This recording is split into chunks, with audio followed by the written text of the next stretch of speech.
The receptionist almost tossed the application into the stack without looking up. It was another Monday morning, another line of people hoping for work at one of the largest real estate companies on the California coast. But when the application reached the executive office an hour later, the billionaire CEO stopped in the middle of signing contracts. She stared at one line for so long that her assistant quietly asked if something was wrong. It wasn't the man's experience, it wasn't his address, it was his name. If you believe in kindness and second chances, please like, comment, share and subscribe to Kindness of Heart. The morning fog still covered most of Harbor Point when Rowan Hale parked his aging pickup beside a grocery store. The truck rattled every time he shut off the engine, but it had carried him through 12 years without complaint. He reached into the back seat where his 8-year-old son, Bram, was finishing the last bites of a peanut butter sandwich while reading a library book about whales. "You'll miss the bus," Rowan said gently. "I'm on the last page. You've been on the last page for 5 minutes. Bram smiled, closed the book and climbed out. His backpack looked almost as old as the truck. Rowan had stitched one of the shoulder straps himself after it ripped during the winter. They walked together to the school entrance. "How's your cough?" Rowan asked. "Better. You sure?" Bram nodded. Children poured through the gates while parents hurried toward work. Rowan stayed until he saw his son disappear inside the building. Only then did he return to the truck. His own workday no longer existed. 3 weeks earlier, the maintenance company where he had spent nearly 15 years had lost its biggest contract. Within days, half the crew was laid off. Rowan had packed his tools into a cardboard box, shaken hands with men he'd worked beside for years, and driven home wondering how long his savings would last. The answer had come faster than expected. Rent, car insurance, school supplies, his father's medical bills. Everything seemed to arrive at once.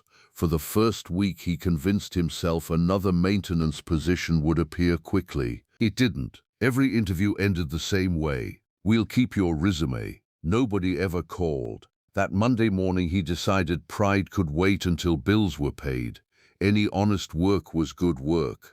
Which was why he found himself driving toward Argent Holdings, a luxury property company known for managing hotels, office towers, and private estates stretching along the coastline. Their website listed an opening: janitorial services, full-time, health benefits after 90 days. He had repaired boilers, managed electrical systems, replaced plumbing, supervised crews, and maintained commercial buildings larger than most shopping centers. Now he was applying to clean hallways. The security guard directed applicants toward a modern glass building overlooking the marina. Everything about the place felt polished. Employees crossed the marble lobby carrying coffee in reusable cups, while conversations drifted between meetings. Rowan suddenly became aware of the faded elbows on his brown work jacket. He almost turned around. Instead, he took a quiet breath and stepped inside. The receptionist slid a clipboard across the counter without much interest. "Application." "Yes, ma'am. Fill this out." He sat beside 3 other applicants. One was barely out of high school. Another wore expensive work boots that looked almost new. Rowan smiled politely, but kept to himself. Questions covered the usual information: previous employers, emergency contacts, education, references. Then came the line asking for his full legal name. He wrote carefully, Rowan Elias Hale. The handwriting was steady despite everything. After finishing, he returned the clipboard. "It may take a few days," the receptionist said. "I understand." As he reached the exit, another employee hurried over. "Sir." Rowan stopped. "The facilities manager wants to meet applicants briefly today, if you have time." "I have plenty of time." He almost laughed at how true that was. The waiting room outside the facilities office overlooked the harbor. Sailboats drifted slowly across calm water while gulls circled overhead. Rowan watched them for nearly 20 minutes. The manager finally appeared. A stocky man named Victor Keane with reading glasses balanced halfway down his nose. They shook hands. Victor studied Rowan's application. "You've done far more than janitorial work." "I have. So why apply?" Rowan answered honestly. "I need steady work." Victor nodded as though he'd heard similar answers before.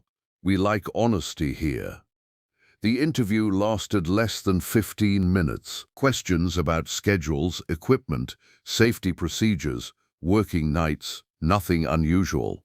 As Rowan stood to leave, Victor smiled. "You seem overqualified." "I've heard that. You understand this isn't maintenance, management." "I understand." Victor extended his hand again. "We'll be making decisions soon." Rowan thanked him and headed for the parking lot. By lunchtime, he had already moved on to another application across town.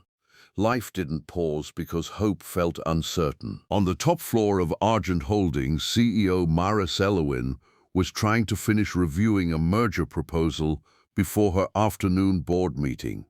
Her office overlooked the ocean. Visitors often admired the expensive artwork or floor-to-ceiling windows.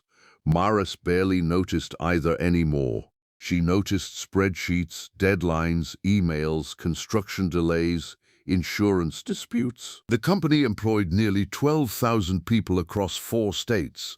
Every decision carried weight. Her executive assistant entered carrying several folders. Human resources needs signatures. Maris reached automatically for her pen. One folder contained recommendations for new executive hires. Another covered internship approvals. Then came routine hiring paperwork requiring executive authorization because the company had recently launched a veteran employment initiative. Most applications passed beneath her eyes in seconds, until one didn't. Her pen stopped. She read the name again. Rowan Elias Hale. The room became strangely quiet. Her assistant frowned. "Everything all right?" Maurice didn't answer immediately. Instead, she stared through the office window toward the harbor where sunlight finally began breaking through the morning fog. That name had not crossed her desk in nearly 18 years. She whispered almost to herself, "It can't be." The assistant looked confused. "Do you know him?" "I knew someone with that name. Not just someone. A family. A rainy afternoon. A small roadside repair shop. A promise she had never managed to repay. Memories she'd carefully buried beneath decades of business meetings suddenly returned with uncomfortable clarity. She closed the folder. "Can you ask Human Resources not to process this application yet? Is there a problem?" "No." Maris looked down at the application one more time. "I just want to meet the applicant myself." The assistant blinked. "For a janitor position?" Maris gave the smallest nod. "Personally." Far below, Rowan drove home with no idea that a single line written in careful handwriting had interrupted the busiest day of one of the wealthiest women on the West Coast. He assumed his application would disappear into another stack of paperwork, just like all the others. He had no reason to think otherwise. At home, he found Bram sitting on the apartment steps with an elderly neighbor helping her untangle a bag of knitting yarn that had spilled across the sidewalk. Rowan smiled quietly before carrying the groceries inside. The red reminder was still pinned to the refrigerator with a faded magnet shaped like a lighthouse. He looked at it for a long moment, then opened the cupboard and began making dinner. Outside, the evening breeze carried the distant sound of boats returning to the marina. Somewhere across town, Maris Elowin was opening an old wooden box she hadn't touched in years, searching for something connected to a name she thought she would never see again. Maris found the old cedar box on the highest shelf of a cabinet in the corner of her office. It had moved with her through 3 headquarters, 2 homes, and more years than she liked to count. She brushed away a thin layer of dust before opening it. Inside were ordinary things that would have meant nothing to anyone else.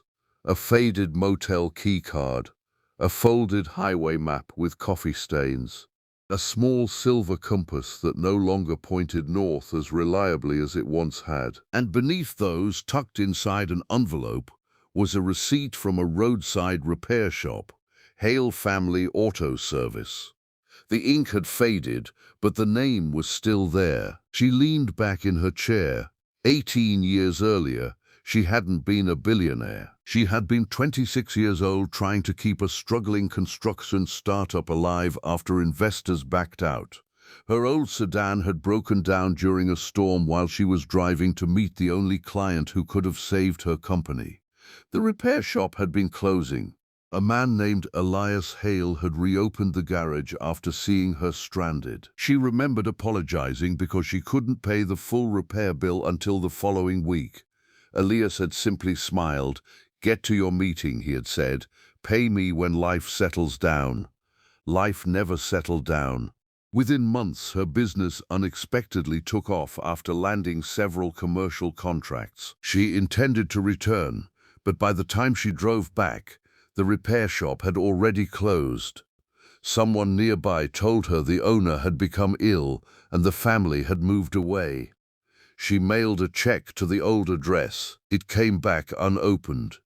Eventually, work swallowed the memory. Now, staring at the application on her desk, she noticed the emergency contact listed beneath Rowan's name. Elias Hale. The same name. She pressed the intercom.